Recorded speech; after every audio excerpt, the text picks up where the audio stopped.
Ahmed Bakayoko, Premier ministre de Côte d'Ivoire.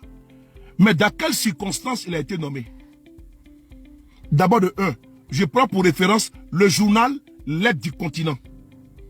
L'aide du continent, qui est aujourd'hui Africa Intelligence. Africa Intelligence, là, c'est ce que le coiffeur, qu'ils ont menti sur l'article, le journal, l'hebdomadaire, là. Donc, hier, j'ai fait une démonstration qu'ils ont menti sur le journal Africa Intelligence.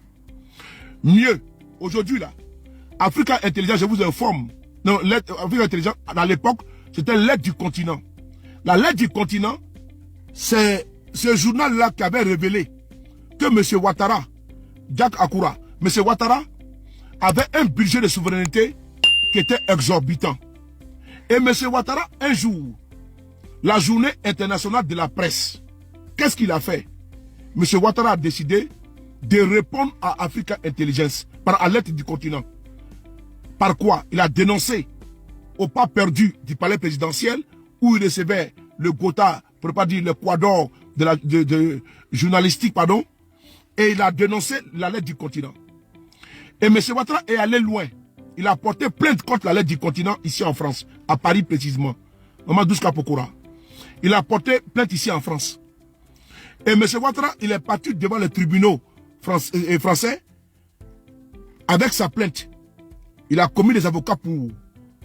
Mais vous savez quoi? M. Ouattara a perdu le procès en France contre la lettre du continent. La lettre du continent, là, Alassane Ouattara a tenté un procès ici contre eux. Mais il a perdu le procès. Et toi, comment tu vas? Cara, merci beaucoup à toi. Alassane Ouattara a perdu le procès. Primo. Deuxièmement, ayant perdu le procès, la lettre du continent, plus tard, est devenue Africa Intelligence. Donc, des lettres du continent, ils sont devenus aujourd'hui Africa Intelligence. Maintenant, Africa Intelligence, il fait froid là. Il fait monter la voiture, la vitre là. Voilà. Donc, l'aide du continent est devenue Africa Intelligence. Donc, Africa Intelligence continue toujours à faire des révélations. Mais à l'époque, qu'est-ce que Africa Intelligence nous disait sur Ahmed Bakayoko? Parce que vous savez, c'est des sujets que nous avons déjà exploités dans le passé. Et donc, ça vient seulement, ça coule comme un long fleuve tranquille. Parce que, et puis, ce fleuve-là va directement où? À la mer. Et donc, Africa Intelligence nous informe en 2020 au décès de Feu Amadou Gon Coulibaly. Alassane Ouattara ne voulait pas nommer Ahmed Bakayoko comme étant Premier ministre de Côte d'Ivoire. Il n'a même plus du temps pour le nommer. Il ne voulait pas. Je dis bien Africa Intelligence. J'espère que si mon frère Kader Diarasouba est là, il pourra m'envoyer l'article ici dans mon téléphone pour qu'il puisse vous montrer. Voilà, parce que c'est important de détailler tout avec les éléments factuels d'appréciation pour que vous ne soyez pas. Sinon, l'élément il est avec moi. Mais je n'ai pas eu l'intelligence, je n'ai pas eu le nez creux pour pouvoir les prendre pour mettre à côté la grandeur. Et donc, Africa Intelligence nous informe. Alassane Ouattara ne voulait pas nommer Ahmed Bakayoko Premier ministre de Côte d'Ivoire. Ça cause des pressions. Parce que, quelle pression? La popularité de Ahmed Bakayoko qui s'est imposée à M. Ouattara. Voilà pourquoi M. Ouattara a décidé de nommer Ahmed Bakayoko contre son gré. Voilà. Contre sa volonté de M. Ouattara lui-même. Et donc, merci beaucoup, juriste. Merci beaucoup à toi. Donc, c'est Alassane Ouattara décide de nommer Ahmed Bakayoko, mais Ahmed Bakayoko était comme un roi sans couronne. Une reine sans couronne. Ahmed Bakayoko, il était comme un roi sans pouvoir. Parce que en nommant Ahmed Bakayoko comme premier de Côte d'Ivoire, M. Ouattara a pris le soin de dépouiller M. Ahmed Bakayoko de tous ses pouvoirs. Je vais bien sur la base de Africa Intelligence. Le côté économique du ministère du premier ministère a été dégagé et donné à qui? À Patrick Kachi. C'est-à-dire qu'il a enlevé les pouvoirs que Ahmed Bakayoko avait. Parce que en réalité, en privé, il traitait en bac de voyous. M. Alassane Ouattara n'a jamais eu de respect pour Ahmed Bakayoko. Je l'ai dit, il a toujours dit que Ahmed Bakayoko était un voyou. Donc il ne voulait pas le nommer comme étant premier de Côte d'Ivoire. Pareil pour lui, comme il peut nommer un voyou à la tête du premier ministère. Et donc, il a même humilié Ambak encore une fois de plus avec l'affaire de trafic de drogue. Souvenez-vous, trafic de drogue, c'est récent. Ok? Et donc, Ahmed Bakayoko a été nommé premier ministre. Le côté de la défense. Parce que au niveau du premier ministre, il peut prendre des décisions. Ça a été donné à qui? Ça a été donné à Téné Vraiment Ouattara. Ça, c'est les informations de la lettre du continent. L'aide du continent. Il a dépouillé complètement Ambak de ses pouvoirs de premier ministre. D'ailleurs, Ambak ne pouvait même pas nommer un secrétaire, pour ne pas dire une secrétaire. Il fallait que Ambak demande l'autorisation à M. Alassane Ouattara. Parce que il... Voilà, attends, on va te bloquer. Merci. Voilà. Attends, je vais te bloquer ici. Merci, voilà. Monsieur Ahmed Bakayoko ne pouvait même pas nommer une secrétaire. Même, comment on appelle ça même, comment on appelle, un gardien. Il ne peut pas nommer. Étant premier de Côte d'Ivoire. Oh, je suis occupé. Il ne peut pas nommer même un gardien. Donc, il fallait se référer à monsieur Alassane Ouattara. Il avait été dépouillé complètement. Ce n'est pas terminé. Ahmed Bakayoko, dans ses difficultés, au niveau de sa maladie, pour ne pas dire de son empoisonnement, il a encore humilié. Avant son empoisonnement, il a été humilié. Parce qu'il voulait se débarrasser de Ambak. Ils ont fait venir des journalistes européens. Je dis bien, ils ont fait venir des journalistes européens en Côte d'Ivoire. Le journal là a été écrit ici par Princesse. Le journal c'est Vice Média. Attendez, je vais épingler ici. Voilà. Vice Média. Vous tapez, ceux qui ont deux téléphones, vous tapez sur Google. Trafic de drogue en Côte d'Ivoire, Vice Média, enquête sur Ahmed Bakayoko. Le pouvoir de M. Alassane Ouattara indexait Ahmed Bakayoko comme étant celui-là même qui était le cerveau du trafic de drogue en Côte d'Ivoire, la cocaïne. Et donc, il y a M. Ibekwe, qui était un journaliste, pardon, qui l'a fait venir, ils ont fait venir en Côte d'Ivoire. À l'époque, le ministre de la communication, il s'appelait Sidi Touré. C'est lui qui était ministre de la communication. Et ils ont donné des visas aux journalistes pour venir enquêter sur Ahmed Bakayoko en Côte d'Ivoire. Pour ne pas dire venir l'accabler, l'exposer. Je vais chronologiquement hein, pour comprendre. Ça, c'est bien avant sa mort. Avant qu'il empoisonne là.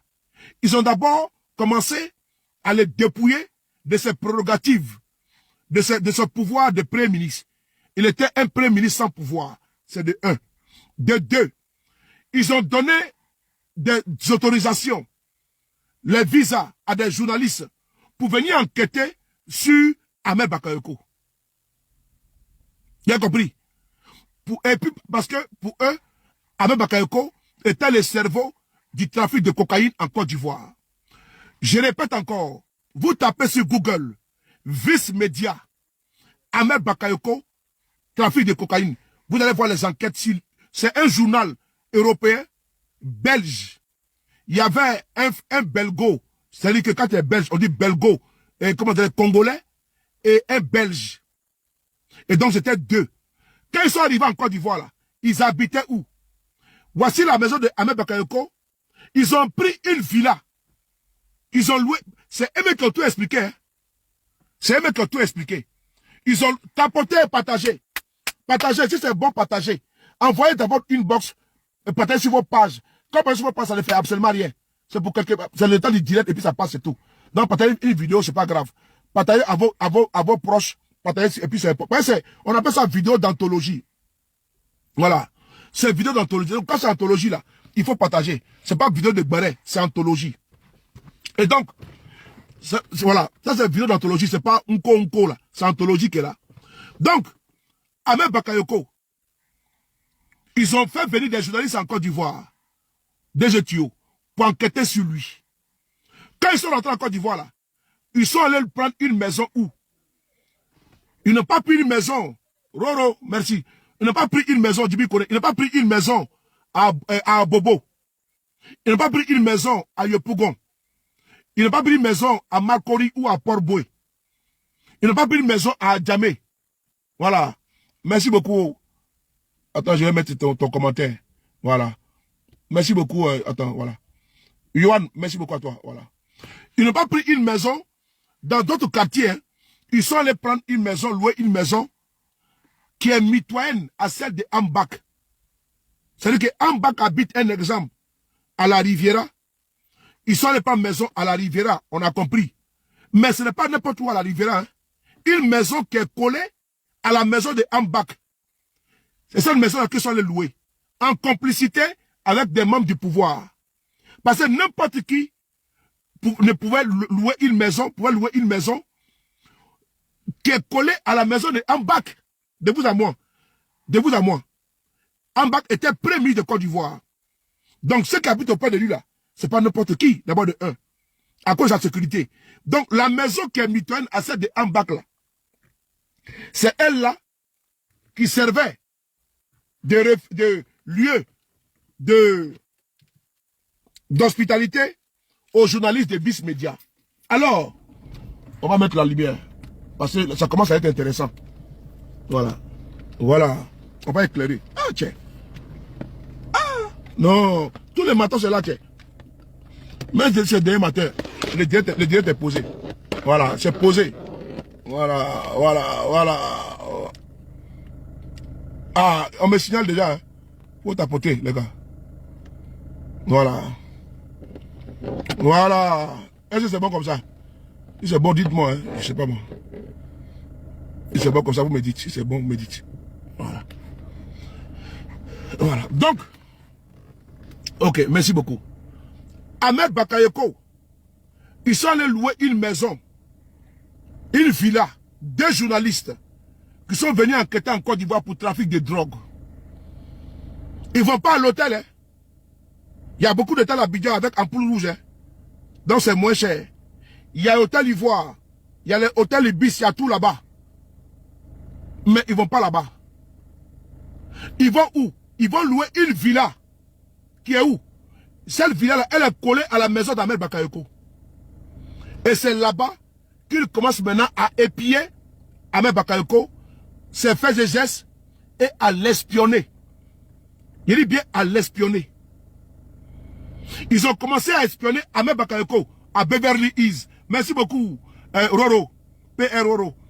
À Beverly Hills, ils ont commencé à espionner des journalistes européens qui ont eu un visa, des visas, pour aller enquêter en Côte d'Ivoire sur Ahmed Bakayoko.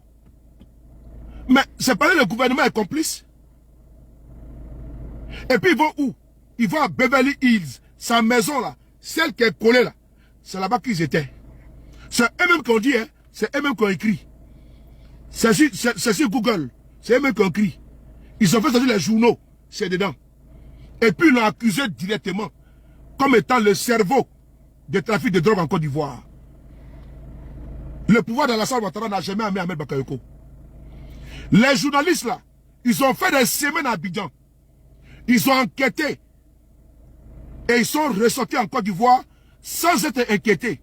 D'ailleurs, Ahmed Bakayoko n'était au courant de rien. Il était au courant de rien. Lui qui était le premier ministre de Côte d'Ivoire, il était informé de rien. Alors qu'on a un service de renseignement en Côte d'Ivoire qui disent que eux, ils ont intercepté des écoutes téléphoniques de M. Guillaume Soro et lui ont donné perpétuité. Mais ces mêmes services de renseignement de Côte d'Ivoire n'ont pas pu enquêter, n'ont pas pu surveiller le premier ministre de Côte d'Ivoire. Ça dit que quoi? Si des personnes, des mercenaires étaient venus pour abattre Ambak, ils allaient la battre. Ils allaient la battre. Donc des journalistes sont rentrés avec le matériel même d'écoute. Et ils ont espionné Ahmed Bakayoko. Pendant des semaines. Et ils sont sortis du pays. Tranquillement. Ils sont rentrés dans leur rédaction. en Belgique. Ils sont rentrés en Belgique. Et en Belgique, là, qu'est-ce qu'ils ont fait? En Belgique, qu'est-ce qu'ils ont fait? Ils ont pris le soin de faire les rapports, c'est-à-dire que de restituer tout. Et de tout mettre en ordre. Ils ont pris acte 1, acte 2, acte 3, acte 4. Ils ont fait plusieurs chapitres de leurs enquêtes. Leur arrivée à Abidjan, ce qu'ils ont fait, ce que Ambak faisait, leur fumoir, comment la drogue rentrait, ils ont tout enquêté. On a assis ici un jour, on a assis par terre, selon notre sœur qui était à l'INFAS. Elle dit on a assis par terre, elle était au téléphone là. On a assis par terre alors qu'on est debout. Mais Ambak, on a assis par terre. Un matin, c'est un scandale. Si Twitter, en ce moment on disait Twitter, on voit une publication des journalistes anglais et belges et qui nous annonce la couleur sur Ahmed Bakayoko. Trafic de drogue, gros scandale. Et puis on le cite nommément. Il commence maintenant à faire sortir l'article. Ah pardon, l'INJS. Merci beaucoup Fatima, l'INJS. Merci beaucoup. Voilà. Donc, merci beaucoup. Il y a eu 5 chapitres qui ont été publiés. Il y avait 5 chapitres. Mais il y a 3 seulement qui ont été publiés. Parce que plus tard, il y a eu des procédures qui ont commencé maintenant d'Ahmed Bakayoko. Voilà. Donc, eux là, moi-même j'ai eu à écrire à Ibekwe. J'ai eu à écrire à Ibekwe sur Twitter. Ben, c'est là-bas j'étais beaucoup actif. Vous tapez Ibekwe, journal Vice, vous allez voir. Les comptes Twitter là étaient ouverts. Et avant que le pouvoir de Ouattara, les gars de Amba commencent à les menacer, avant qu'ils ferment. Donc moi j'ai eu à les écrire. Les modérateurs, regardez en bas, hein, les commentaires là, les modérateurs, voilà. Voilà, merci beaucoup. Et donc, parce qu'il y a les pieds nickelés qui viennent en avatar là, il faut les bloquer. Et donc, je continue. Ahmed Bakayoko, il a assis un jour comme ça, le scandale est mondial. Il fait la une des journaux. L'enquête a commencé. Il y avait 5 chapitres. Ils ont commencé à chapitre 1, chapitre 2, chapitre 1. Comment ils sont rentrés à Abidjan, comment ils ont eu les visas, qu'est-ce qui s'est passé, où ils logeaient. C'est ce que je vous explique là. Est-ce qu'ils vont expliquer? Comment ils ont commencé maintenant à enquêter sur Ambak. Ils ont commencé maintenant à chapitre 2, jusqu'à chapitre 3, 6, 5. Et quand Ahmed Bakayoko a fait un communiqué qui va porter plainte, ils ont dit qu'ils sont prêts à attendre. Parce qu'ils ont toutes les preuves. Chapitre comme 1 ou 2, prends ce que tu veux ma chérie. Ils ont pris, ok, j'ai compris, Ange, j'ai compris. Chapitre 1, merci. Donc, ils ont dit que quoi? Qu'ils sont prêts. Qu'ils les envoient au tribunal, c'est pas son problème. C'est pas leur problème. Moi, j'ai écrit à Ibekwe pour lui demander. J'ai envoyé d'abord la publication de Ambak, j'ai envoyé l'aide de dénonciation, et il dit que eux, ils sont prêts, ils ont tous les éléments accablants contre Ahmed Bakayoko. Je parle de journaliste Ibekwe. Alors, ils sont arrivés à chapitre 3. Les 2 autres là, c'est la mort de Ambak qui a fait qu'ils n'ont pas pu les produire. Ben, ils étaient prêts à c'est-à-dire que tout était déjà cuit. Quand on dit à mon âge c'est cuit là, c'était déjà cuit. C'était déjà cuit, il y avait rien à faire encore. C'était glisio. Alicia, comment tu vas? C'est déjà cuit déjà, à mon âge. Ça c'est le 2e point. Je vous ai parlé de sa nomination, où il était dépourvu de toutes ses prérogatives, de ses pouvoirs de nomination. Ahmed Bakayoko, je suis revenu sur le côté de trafic de drogue. Je vais venir maintenant sur le 3e point.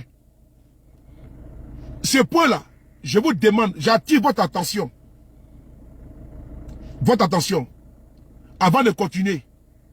Parce que vous savez, Ambak aussi, il a été beaucoup instrumentalisé contre M. Guillaume Soro. Mais pourquoi on rentre dans ce chapitre? Il est 19h00. Avant de continuer, permettez-moi de faire un petit break. On va écouter un peu quelque chose. Et ça va nous permettre de détendre un petit peu. Et puis après, on va continuer. C'est important. Écoutez ça. C'est Ambak lui-même. Ça me fera plaisir. On va écouter Ambak lui-même. Oh. Un truc, il faut rester tranquille. Hein. On va couper ça. Atigue! Voilà. Attendez, le fil est trop court, quoi. Ah oui, j'ai branché ça derrière. Attendez. Je comprends maintenant. J'ai branché sur le support. Voilà, c'est bon. Voilà. Ah, partagez, tiens. Tous les gougnons ils sont cachés ici en train de me regarder. Voilà. Voilà, là c'est bon. Voilà. Voilà. Eh, tiens. Ah non. Alors, ils sont en train de me signaler seulement. Alors que mon live est garanti, tiens. Ils sont en train de tapoter seulement. Ah, tiens. On a déjà 80 000 tapotages. Voilà. Voilà. Ah, tu as vu? Signalement est venu, le signalement est venu. Et voilà, ils m'ont envoyé le puzzle là. Voilà. Puzzle, réussi, c'est bon. Voilà, ils envoient le puzzle. C'est réussi, oh. Battra de nous. Partagez, les gars.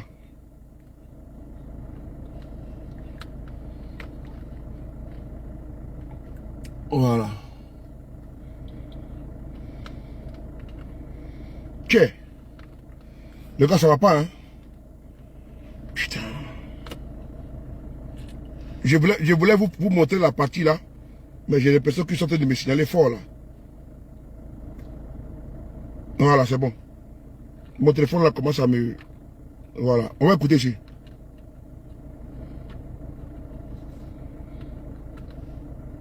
Partagez la vidéo s'il vous plaît.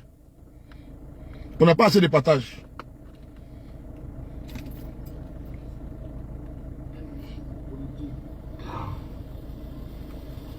Monsieur le Premier ministre, je voudrais peut-être aborder la 4e posture, c'est la présence. Ne vendez pas votre voiture à n'importe qui. Évitez les galères. Allez sur vendezvotrevoiture.fr. Oh, partagez les gars, partagez. C'est publicité. Ce pays que nous voulons libre, Partagez. démocratique et prospère. Merci. Personne de vous, Oui. personne Votre jeunesse, votre adolescence, pour la cause de la justice, C'est l'actuel ambassadeur de Côte d'Ivoire en France. démocratie. Badama. C'est lui à qui ma parle. famille Oui. qui a autant souffert que moi, sinon plus. Oui. Je voudrais dire mon affection. Je voudrais leur dire que chaque fois qu'une blessure les atteint en raison de mon engagement en Caro. politique, c'est une plaie qui s'ouvre dans mon cœur. Vous avez pris d'énormes risques. Quel risque y a-t-il au-dessus de celui qui met en péril votre vie? La vie de votre famille, la vie de vos enfants, quel risque plus grand y a-t-il que celui que vous avez pris? Mais par amour pour votre patrie, par amour pour la vérité, et Dieu vous revaudra malgré les difficultés de la vie. Et je voudrais ici porter témoignage de mon affection et de mon amitié en votre endroit. ND. Merci de tout le Écoutez. qui a réglé l'épineuse question de l'identification. Oh, Pendant des années, les Ivoiriens n'avaient pas de carte d'identité. Celui qui est allé à gauche et à droite porter la parole de l'apaisement. Ahmed Bakayoko, en réalité, lui et Guillaume Soro n'étaient pas des amis, ils étaient des frères. Ils étaient des frères. Des frères. Vous allez entendre ici des messages puissants, forts. Très forts. Maurice Bandama, l'actuel ambassadeur de Côte d'Ivoire en France.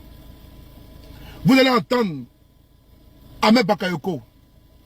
Vous allez écouter Adama Bitogo. Mais vous allez voir que j'ai utilisé Bitogo contre Guillaume Soro.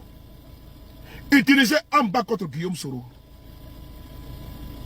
Mais Ambak même, il revendiquait son amitié profonde, sincère avec Guillaume Soro.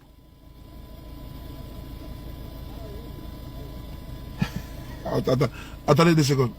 On écoute. Là même où nos enfants, quel risque plus grand y a-t-il que celui que vous avez pris?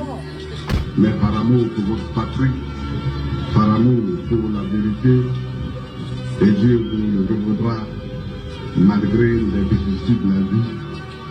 Et je voudrais ici porter témoignage de mon affection et de mon amitié à votre endroit.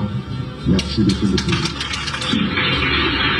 Celui qui a réglé l'épineuse question de l'identification. Pendant des années, les Ivoiriens n'avaient pas de carte d'identité. Celui qui est allé à gauche et à droite porter la parole de l'apaisement, là même où les aînés étaient dos à dos, pour qu'enfin cette question soit réglée. Et aujourd'hui, plus de 5 millions d'Ivoiriens ont leur carte d'identité. Celui qui a porté à bout de bras la sortie de crise. Allez chez le président Bédié, allez chez le président Ouattara, allez chez le président Bakou, allez à Ouaga pour faire en sorte qu'il y ait un consensus sur le mode. Frère de soeur, quand j'écoute avec Bakayoko, ça me transperce. C'est de façon sincère. Nous sommes aujourd'hui le 10 mars. Le 10 mars. Regardez sur la toile KGB. Regardez comment c'est vide. Il y a un silence des cimetières. Regardez comment c'est vide. Où est le Golden Boy? On l'a oublié déjà. Ils ont fait à Talakou d'Amadou Gon Koulibaly. Ils ont fait à Talakou de Ambak. Aujourd'hui c'est TBO. Oui. Ils ont oublié Ahmed Bakayoko. Ils l'ont déjà enterré. C'est le passé. Les clubs de soutien ont disparu. Le puissant Ahmed Bakayoko. L'homme qui pourrait rentrer chez l'opposition, rentrer dans le pouvoir. C'est quelqu'un quand même qui fédérait. Mais aujourd'hui, il est où? Ils n'en parlent pas. Ils sont passés à autre chose. Oui. Parce que c'est des mercenaires. Mais aujourd'hui, moi, mes vidéos, je parle de lui. Ou bien je ne l'insulte pas. Je ne le ferai jamais.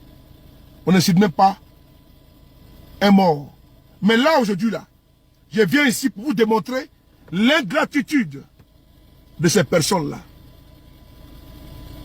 L'ingratitude. Parce que normalement, il devait faire des vidéos aujourd'hui pour rendre hommage à Ahmed Bakayoko. Lui qui a tout donné pour eux. Lui qui a donné même sa jeunesse dans les combats du RDR. M. Ouattara l'a cité comme étant le premier prisonnier politique de Côte d'Ivoire. Ce qui est totalement faux. Mais aujourd'hui, ils sont où aujourd'hui? Jenny Kobina, qui a créé le RDR. Parce que le RDR n'a pas été créé par M. Alassane Ouattara. Le RDR a été créé par Jenny Kobina. Est-ce que vous les entendez parler de Jenny Kobina? Ils l'ont oublié, ils l'ont enterré. Ils sont passés à autre chose. Voilà pourquoi on attire toujours l'attention de ceux qui sont aujourd'hui en train de fanfaronner au RDR. Regardez aujourd'hui Adama Bitogo, comment il est remercié. Alors que c'est lui qui réclamait les tabourets. Le propriétaire des tabourets n'a même plus un tabouret. Il est assis par terre. Et puis il regarde. Le propriétaire des tabourets, c'est celui qu'on envoie des huissiers. On va aux impôts. Les impôts vont fermer sa boîte. Pendant ce temps, d'autres volent. Le propriétaire des tabourets, Adama Bitogo, il se retrouve où? Société de transport lagunaire. La semaine dernière, ils sont allés fermer la porte. On dit pour non-paiement des impôts. La fois dernière, vous l'avez vu, à l'hémicycle, Mamadou Touré a été envoyé pour descendre Bitogo en direct devant lui-même. Pendant qu'il était en train d'encenser qui? D'encenser Patrick Kachi. Et c'est là, c'est en ce moment-là, qu'ils ont envoyé Mamadou Touré. Bitogo est assis là. Ils sont en train de le descendre. Lui qui a demandé à Guillaume Soro de libérer le tabouret. Les proches de Ambak, à sa mort, ils ont été traqués. Ils ont été traqués un à un. Ils ont été traqués un à un. Un à un, ils ont été traqués. Je répète encore. Les proches de Ambak, un à un, ils ont été traqués. Oui, ils l'ont fait. Aujourd'hui, là, est-ce que Ambak existe encore pour eux? Il n'a jamais existé. Il a servi seulement leur dessein funèbre pour atteindre le pouvoir. Et ils se sont débarrassés de lui. Puisque c'est eux qui ont envoyé qui? Des journalistes pour venir enquêter sur lui. Et dire que c'est un trafiquant de drogue. Ça l'a fait mal. Il est parti avec cette rancœur dans le cœur. Jusqu'à ce qu'il soit empoisonné. Je le dis. Ouais, for Hoha. On dit Hoha. Il dit encore Hoha. Il a été empoisonné ici en Mondovision. On va ici tout à l'heure. Je vais lire ce que Ambak a dit avant sa mort. Et vous-même, vous allez en déduire. Vous allez tirer votre propre conclusion. Sans vous influencer. Vous allez me dire, qu'est-ce que vous en pensez? Parce que c'est un témoignage de son proche, de son ami, de son frère que je vais vous lire ici. C'est capital. Et donc, quand j'entends certains, aujourd'hui, au RDR, je leur dis, mais ils ne connaissent pas encore le RDR. Amadou Gon, terminé. Amadou Gon qui est venu en France, qui a subi une lourde intervention chirurgicale. Il devait se reposer. On dit non, c'est toi, le lion. Montancel. Il est rentré en Côte d'Ivoire. Même pas de repos. Amadou Gon est mort. En direct au Conseil des ministres. On dit c'est un héros. Oui. On dit c'est un héros. Il est mort en héros. Quelqu'un qui était convalescent, qui était censé se reposer même 2 mois. On dit non, viens travailler. Le monsieur est mort. Ils ont coulé ici des larmes de crocodile. Oui. Des larmes d'hypocrite. Mais ils se sont débarrassés de lui. Et on dit non, il n'y a pas, c'est cas de force majeure. 3e mandat. Après 4e mandat, on dit Amadou Gon est mort. Il y a une demi-douzaine. Mais on n'a pas le choix. Alors que Ambak était là, il était influent, il était populaire, il avait un leadership. Ambak là, il pouvait être candidat en 2025, 2020 et puis gagner les élections. Il peut gagner les élections. En 2020. Il peut gagner tranquillement. Mais M. Ouattara ne voulait pas. Parce que le plan B, c'était Amadou Gon qui allait casser la pipe. Parce qu'il n'avait pas fait long feu. Et le plan C, c'était M. Ouattara. Parce qu'il savait que Amadou Gon ne pouvait pas tenir avec la pathologie qui tremblait. Et donc, il y avait un dessin derrière. Sinon, il y avait Kabla Denka qui était là. Kabla Denka était là. Il peut être candidat. Il y avait Mabi Tokeuse, il peut être candidat. Il y avait Amontano, il peut être candidat. Il y avait Ahmed Bakayoko, qui était le plus populaire du RDR. Ambak était le plus populaire. Et donc, si Ouattara voulait transmettre le pouvoir à une nouvelle génération, il pouvait miser sur qui? Si Ahmed Bakayoko. Il ne l'a pas fait. Il a pris un nom partant. Parce qu'il savait que Amadou Gon ne pouvait pas tenir même la campagne. Et qu'il allait lâcher. Il allait lâcher. Et il a lâché. Vous avez compris? Cas de force majeure. Ambak était là. Ils l'ont humilié d'abord. Ils l'ont dépouillé de tous ses pouvoirs. Ils ont envoyé des journalistes pour venir enquêter le trafic de drogue.